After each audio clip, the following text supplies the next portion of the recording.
Now you know about the jobs and talents catalogs as well as how to use them for your benefit.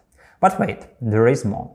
Upwork has a third type of catalog, which is called the projects catalog. This is a list of offers from freelancers with a fixed price.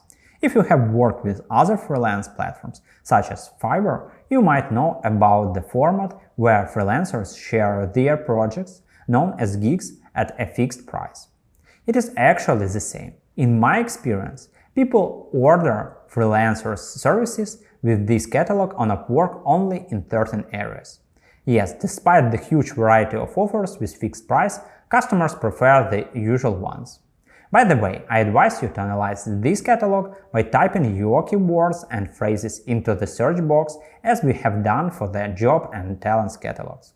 Perhaps your specialization has a lot of tasks that clients would like to order, or even if not, this analysis helps you understand fixed prices for similar jobs.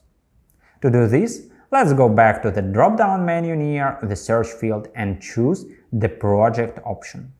No matter whether or not you log in, everything looks the same. In a new window, you can find a lot of categories and subcategories to choose from.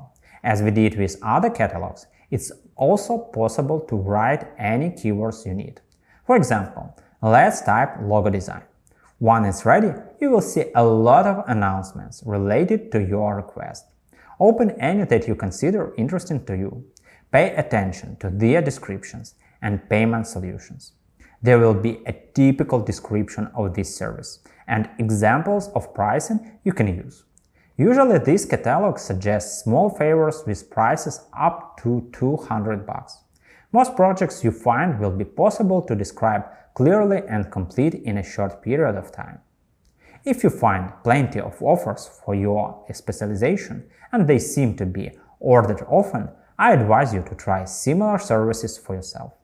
To ensure an approximate amount of orders for each project, you can check its review number, but make sure you are looking for project review and not freelancer ones.